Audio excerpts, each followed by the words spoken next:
ഇട്ടി അച്യുതൻ ആലപ്പുഴ ജില്ലയിലെ ചേർത്തല താലൂക്കിലെ കടക്കരപ്പള്ളി ഗ്രാമത്തിൽ ഒരു പാരമ്പര്യ വൈദ്യ കുടുംബത്തിൽ ജനിച്ച പ്രഗത്ഭനായ നാട്ടുവൈദ്യനായിരുന്നു ഇട്ടി അച്യുതൻ. ഇട്ടി അച്യുതൻ്റെ ജില്ല ആലപ്പുഴ, ചേർത്തല താലൂക്ക്, കടക്കരപ്പള്ളി ഗ്രാമം. ബ്രിട്ടീഷുകാർ നടപ്പിലാക്കിയ നികുതി നയങ്ങൾ. ശാശ്വത ഭൂനികുതി വ്യവസ്ഥ 1793 ബംഗാൾ, ഒറീസ, ബീഹാർ എന്നീ സ്ഥലങ്ങളിലാണ് നടപ്പിലാക്കിയത്. നടപ്പിലാക്കിയ വ്യക്തി കോൺവാലിസ് പ്രഭു. ഇതിൻ്റെ സവിശേഷതകൾ: ഭൂ ഉടമകളായിരുന്ന സിമീന്ദാർമാർ ബ്രിട്ടീഷുകാർക്ക് വേണ്ടി ഉയർന്ന നിരക്കിൽ നികുതി പിരിച്ചു. വിളവിലുള്ള ഏറ്റക്കുറച്ചിലുകൾ പരിഗണിക്കാതെ നിശ്ചിത തുക കർഷകർ നിർബന്ധമായും നികുതിയായി നൽകണമായിരുന്നു. ശാശ്വത ഭൂനികുതി വ്യവസ്ഥ 1793 ബംഗാൾ, ബീഹാർ, ഒറീസ, കോൺവാലിസ് പ്രഭു. റേറ്റ് വാരി സമ്പ്രദായം 1820 ദക്ഷിണേന്ത്യയിലെ ഡെക്കാൻ പ്രദേശങ്ങളിലായിരുന്നു നടപ്പിലാക്കിയത്. തോമസ് മൺട്രോയും അലക്സാണ്ടർ റീഡും കർഷകരെ ഭൂ ഉടമകളായി പരിഗണിച്ചു. ബ്രിട്ടീഷുകാർ കർഷകരിൽ നിന്ന് നേരിട്ട് നികുതി പിരിച്ചു. നികുതി നൽകുന്നതിൽ വീഴ്ച വരുത്തിയ കർഷകരുടെ ഭൂമി ബ്രിട്ടീഷുകാർ പിടിച്ചെടുത്തു. റേറ്റ് വാരിയിൽ നേരിട്ടാണ് കർഷകരിൽ നിന്ന് ബ്രിട്ടീഷുകാർ നികുതി പിരിച്ചിരുന്നത്. മഹൽവാരി സമ്പ്രദായം 1822 ഉത്തരേന്ത്യൻ, മധ്യേന്ത്യ, പഞ്ചാബ് പ്രദേശങ്ങളിലാണ്. വോൾട്ട് മക്കൻസിയാണ് നേതൃത്വം നൽകിയത്. ഗ്രാമത്തെ ഒരു യൂണിറ്റ് ആക്കി കണക്കാക്കിയിട്ടാണ് നികുതി പിരിച്ചത്. നികുതിയിൽ വിട്ടുവീഴ്ച വരുത്തിയ ഗ്രാമങ്ങളെ ബ്രിട്ടീഷ് ഇന്ത്യയോട് കൂട്ടിച്ചേർത്തു. ഉൽഗുലാൻ, സന്താൾ കലാപം പോലെ ഇന്ത്യയിലെ പല പ്രദേശങ്ങളിലും ഗോത്ര ജനതയുടെ കലാപങ്ങൾ ഉണ്ടായി. 19-ാം നൂറ്റാണ്ടിൻ്റെ അവസാന ദശകത്തിൽ നടന്ന ഗോത്ര കലാപമാണ് ഉൽഗുലാൻ. ഇത് മുണ്ട കലാപം എന്നാണ് പൊതുവെ അറിയപ്പെടുന്നത്. വലിയ കോലാഹലം അല്ലെങ്കിൽ വലിയ ഇളക്കം എന്നാണ് ഉൽഗുലാൻ എന്ന പദത്തിൻ്റെ അർത്ഥം. ഇന്നത്തെ ജാർഖണ്ഡിലെ മുണ്ട ഗോത്ര വിഭാഗങ്ങളുടെ ജനവാസ മേഖലകളിൽ ബ്രിട്ടീഷ് കൊളോണിയൽ ഭരണത്തെ തകർത്ത് മുണ്ട രാജ് സ്ഥാപിക്കാൻ ശ്രമിച്ച ബിർസ മുണ്ടയാണ് കലാപത്തിന് നേതൃത്വം നൽകിയത്. ഈ കലാപത്തിൻ്റെ കാരണങ്ങൾ ബ്രിട്ടീഷ് കൊളോണിയൽ ചൂഷണവും ഭൂമി പിടിച്ചെടുക്കലും പണമിടപാടുകാരുടെയും വ്യാപാരികളുടെയും സാമ്പത്തിക ചൂഷണം. ഉൽഗുലാൻ എന്ന വാക്കിൻ്റെ അർത്ഥം വലിയ കോലാഹലം, വലിയ ഇളക്കം എന്നിങ്ങനെയാണ്. മുണ്ട കലാപം എന്നും അറിയപ്പെടുന്നത് ഉൽഗുലാനാണ്. ഒന്നാം സ്വാതന്ത്ര്യ സമരം കലാപങ്ങൾ നടന്ന സ്ഥലം, അതിന് നേതൃത്വം നൽകിയത്, അതിൻ്റെ സവിശേഷതകളാണ്. ടെക്സ്റ്റ് ബുക്കിലെ ഒരു ഒരു കോളമാണിത്. ഡൽഹി, ബഹദൂർ ഷാ രണ്ടാമൻ കലാപകാരികൾ ഇന്ത്യയുടെ ചക്രവർത്തിയായി പ്രഖ്യാപിച്ചു. വിപ്ലവാനന്തരം ബ്രിട്ടീഷുകാർ റംഗൂണിലേക്ക് നാടുകടത്തി. ജനറൽ ബക്ത് ഖാൻ ബഹദൂർ ഷാ രണ്ടാമൻ്റെ സൈനിക ജനറലായിരുന്നു. ജനറൽ ബക്ത് ഖാൻ. ഝാൻസിയിൽ റാണി ലക്ഷ്മിബായ്. ഝാൻസിയിലെ ഭരണാധികാരിയായിരുന്നു റാണി ലക്ഷ്മിബായ്. കാൺപൂരിൽ നാനാ സാഹിബ് മറാത്ത ഭരണാധികാരിയായിരുന്നു. താന്തിയ തോപ്പി നാനാ സാഹിബിൻ്റെ സൈനിക തലവനായിരുന്നു. ഗറില്ല യുദ്ധമുറകൾ പ്രയോഗിച്ചത് താന്തിയ തോപ്പിയാണ്. ലക്നൌവിൽ ബീഗം ഹസ്രത് മഹൽ അവധിലെ ഭരണാധികാരിയായിരുന്നു. ബീഹാറിലെ ആരയിൽ കൺവൻത് സിംഗ് ജഗദീഷ്പൂരിലെ കർഷക പ്രഭുവായിരുന്നു. പ്രധാന ദേശീയ സാഹിത്യകാരും അവരുടെ ഭാഷയും: ബങ്കിം ചന്ദ്ര ചാറ്റർജി, രവീന്ദ്രനാഥ ടാഗോർ ബംഗാളി, ലക്ഷ്മിനാഥ് ബസ്ബെറുവ ആസാമീസ്, വിഷ്ണുശാസ്ത്രി ചിപ്ലങ്കർ മറാത്തി, സുബ്രഹ്മണ്യ ഭാരതി തമിഴ്, ഭാരതേന്ദു ഹരിചന്ദ്ര പ്രേംചന്ദ് ഹിന്ദി, അൽതാഫ് ഹുസൈൻ ഹാലി ഉറുദു, വള്ളത്തോൾ നാരായണ മേനോൻ മലയാളം. പത്രം ഭാഷ: അമൃത് ബസാർ പത്രിക ബംഗാളി പത്രമാണ്. The Hindu, Times of India English, Mathrubhumi Al-Ameen Malayalam. Rajaram Mohan റോയിയുടെ പ്രധാന പ്രവർത്തനങ്ങളാണ്: സതി നിർത്തലാക്കുന്നതിൽ മുഖ്യ പങ്കുവഹിച്ചു. ആധുനിക വിദ്യാഭ്യാസത്തിനായി നിരവധി സ്കൂളുകൾ ആരംഭിച്ചു. ബ്രഹ്മസമാജം എന്ന സാമൂഹിക പരിഷ്കരണ പ്രസ്ഥാനം ആരംഭിച്ചു. ശൈശവ വിവാഹം, ബഹുഭാര്യത്വം എന്നീ സാമൂഹിക തിന്മകൾക്കെതിരെ പോരാടി. സ്ത്രീകൾക്ക് പൈതൃക സ്വത്തിൽ അവകാശമുണ്ടെന്ന് വാദിച്ചു. വിഗ്രഹാരാധന, ബഹുദൈവ വിശ്വാസം എന്നിവയ്ക്കെതിരെ നിലകൊണ്ടു. പണ്ഡിത രമാബായി. സാമൂഹിക പരിഷ്കരണ രംഗത്തെ സ്ത്രീ സാന്നിധ്യമായിരുന്നു പണ്ഡിത രമാബായി. കർണാടക സ്വദേശിയായ രമാബായി സംസ്കൃതം, മറാത്തി, ബംഗാളി തുടങ്ങിയ ഭാഷകൾ സ്വായത്തമാക്കി.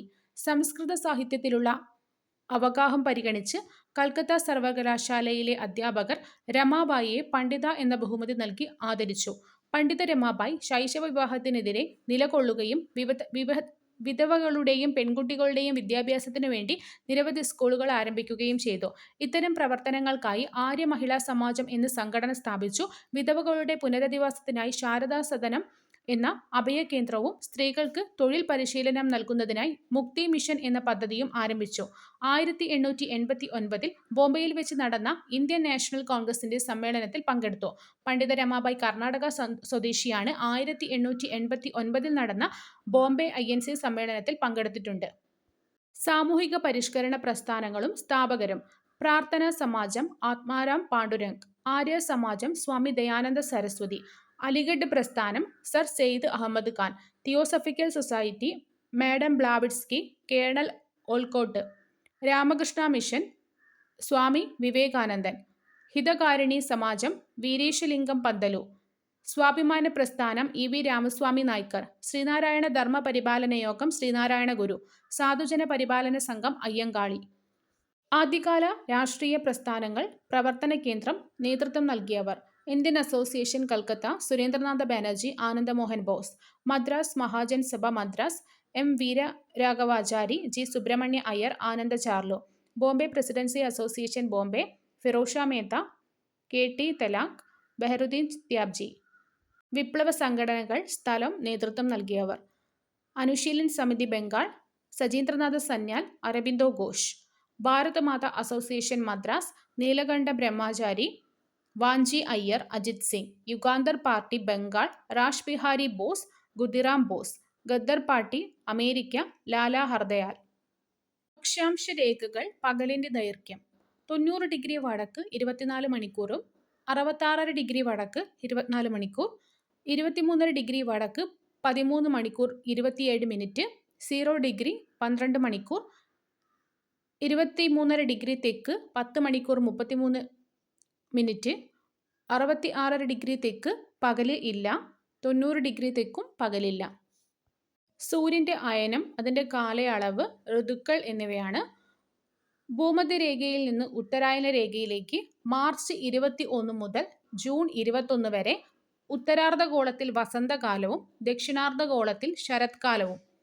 ഉത്തരായന രേഖയിൽ നിന്ന് ഭൂമധ്യരേഖയിലേക്ക് ജൂൺ 21 മുതൽ സെപ്റ്റംബർ 23 വരെ ഉത്തരാർദ്ധഗോളത്തിൽ ഗ്രീഷ്മകാലവും ദക്ഷിണാർദ്ധഗോളത്തിൽ ശൈത്യകാലവും.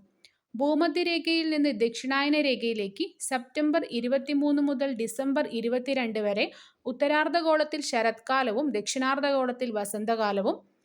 ദക്ഷിണായന രേഖയിൽ നിന്ന് ഭൂമധ്യരേഖയിലേക്ക് ഡിസംബർ 22 മുതൽ മാർച്ച് 21 വരെ ഉത്തരാർദ്ധഗോളത്തിൽ ശൈത്യകാലവും ദക്ഷിണാർദ്ധഗോളത്തിൽ ഗ്രീഷ്മകാലവും. പ്രാദേശിക വാദങ്ങൾ: വീശുന്ന പ്രദേശം, സവിശേഷതകൾ. ലൂ ഉത്തരേന്ത്യൻ സമതലത്തിൽ വീശുന്ന ഉഷ്ണക്കാറ്റാണ്. ചിനൂക്ക് വടക്കേ അമേരിക്കയിലെ റോക്കി പർവ്വതനിരയിൽ വീശുന്ന വരണ്ട ഉഷ്ണക്കാറ്റാണ്. ഫൊൻ യൂറോപ്പിലെ ആൽപ്സ് പർവ്വതച്ചരിവിൽ വീശുന്ന വരണ്ട ഉഷ്ണക്കാറ്റാണ്. ഹെർമാറ്റൻ ആഫ്രിക്കയിലെ സഹാറ മരുഭൂമിയിൽ കൊടും ചൂടിന് ശമനമേകുന്നു. തുഷാരം: രാത്രികാലത്ത് ഭൗമോപരിതലം തണുക്കുന്നതിനെ തുടർന്ന് ഉപരിതലത്തോട് ചേർന്ന് സ്ഥിതി ചെയ്യുന്ന അന്തരീക്ഷഭാഗവും തണുക്കുന്നു. നീരാവി ഘനീഭവിച്ച് വെള്ളത്തുള്ളികളായി പുൽക്കൊടികളിലും ഇലകളിലും മറ്റ് തണുത്ത പ്രതലങ്ങളിലും പറ്റിപ്പിടിക്കുന്നു.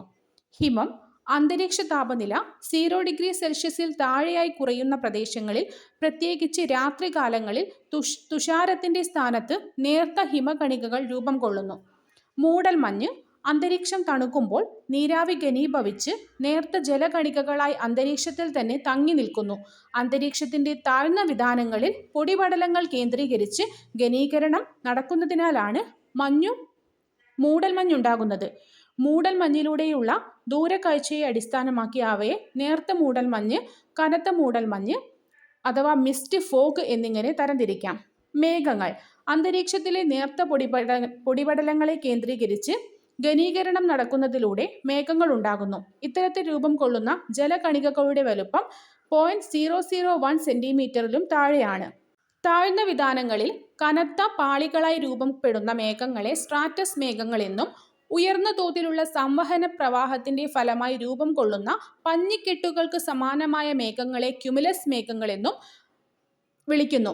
ഈ മേഘങ്ങൾ ലംബദിശയിൽ കൂടുതൽ വ്യാപിച്ചു കിടക്കുന്നു. താഴ്ന്ന വിതാനങ്ങളിൽ രൂപപ്പെടുന്ന ഇരുണ്ട മഴമേഘങ്ങളെ നിംബസ് മേഘങ്ങൾ എന്ന് വിളിക്കുന്നു. സാന്ദ്രമായ ജലകണികകൾ സൂര്യപ്രകാശത്തെ കടത്തിവിടാത്തതിനാലാണ് ഇവയ്ക്ക് ഇരുണ്ട നിറത്തിൽ കാണപ്പെടുന്നത്. സാവന്ന കാലാവസ്ഥാ മേഖല. ഇരു അർദ്ധഗോളങ്ങളിലും 10 ഡിഗ്രി മുതൽ 30 ഡിഗ്രി വരെ അക്ഷാംശങ്ങൾക്കിടയിൽ കാണപ്പെടുന്ന ഉഷ്ണമേഖലാ പുൽമേടുകളാണ് സാവന്ന.